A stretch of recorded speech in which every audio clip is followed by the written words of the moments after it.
Hola Alfredo, claro que sí. De las herejías medievales, el volgomilismo fue una de las más influyentes. Surge en Macedonia, al norte de Grecia, en el siglo X, y las comunidades bogomilas se van extendiendo por toda la región de los Balcanes hasta llegar a la propia Constantinopla. El nombre viene presuntamente de su principal patriarca, un sacerdote búlgaro llamado o apodado Bogomilo, que significa querido por Dios, que es el equivalente eslavo del griego Teófilo. Varias versiones de esta fe de los bogomilos se convirtieron en religiones oficiales de Bosnia y Hungría, y los misioneros bogomilos la llevaron a Europa occidental, lo que suscitó la aparición de grupos como los cátaros. En su origen, el bogomilismo se caracterizaba por un dualismo radical. El dios bueno había creado los cielos y el espíritu malvado hizo la tierra. Cristo fue un enviado de Dios para enseñar a la humanidad cómo salvarse del dominio del espíritu del mal, del señor de este mundo, cuyos aliados eran la Iglesia ortodoxa y las autoridades seculares. Aunque no conocemos con exactitud las fuentes de esta doctrina, es evidente que presentan rasgos de varias herejías principales de la antigüedad tardía, como el gnosticismo o el maniqueísmo. Por lo tanto, no es descartable que los primeros bogomilos mantuviesen contacto con herejes de Asia como melasianos o paulicianos, y que probablemente estos grupos conservasen algunas de aquellas doctrinas.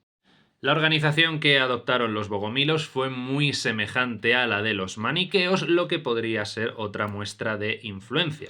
Los dirigentes eran sobre todo sacerdotes o frailes que habían abandonado la ortodoxia y se llamaban a sí mismos perfectos. Rehuían del trabajo manual, de las relaciones sexuales y de comer carne, porque lo consideraban parte, ¿no?, actividades vinculadas con el mundo material, que era malvado.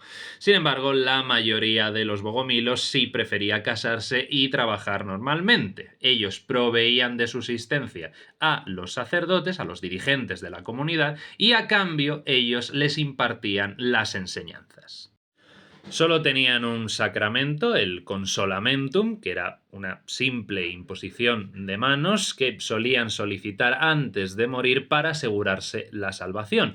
Y al carecer de otro sacramento o misterio de fe, pues suponía una clara simplificación que ayudaba a su rápida difusión, llegando en el siglo XI hasta la capital del Imperio Romano de Oriente.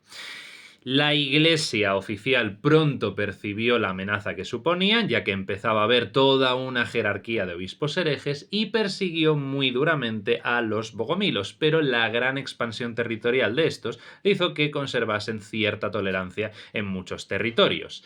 Para entonces su doctrina ya se había hecho más complicada y menos radicalmente dualista. El creador del mundo ya no era en principio un ser malvado, sino Satanael, a quien concebían como el hermano mayor de Jesús, que después se había rebelado contra Dios y atrapado a varios ángeles en envolturas humanas.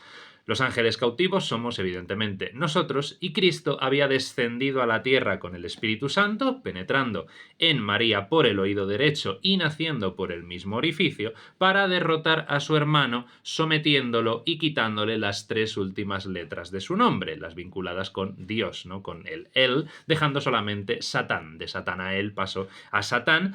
Y es cierto que pues después Satán se liberó, regresó a la tierra para gobernar sobre ella por medio de sus servidores, que eran, por supuesto, la nobleza y el clero.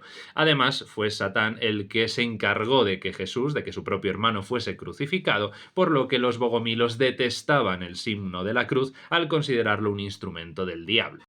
Los bogomilos tuvieron una intensa historia durante los siglos XII y XIII, cuando se extendieron por Europa occidental e influyeron, como ya hemos dicho, en el surgimiento de nuevos movimientos heréticos como los cátaros, mientras que en Europa oriental se asentaban incluso de forma oficial en Serbia, Bosnia o Hungría. Sin embargo, tanto el poder eclesiástico como el secular de la Europa occidental y el césaropapismo de Constantinopla, al considerarnos un peligro, fue más fuerte, los persiguió y los fue condenando a cada vez territorios más reducidos, y finalmente los bogomilos acabaron por desaparecer en 1450, cuando su último bastión, la actual Hungría, donde era reconocido el bogomilismo como religión oficial, aceptó el catolicismo como religión estatal. Y poco a poco los bogomilos fueron desapareciendo. Espero que te haya ayudado este vídeo a entender un poco más a los bogomilos. Muchísimas gracias a todos por vuestra atención. Nos vemos en el próximo vídeo. Chao, chao.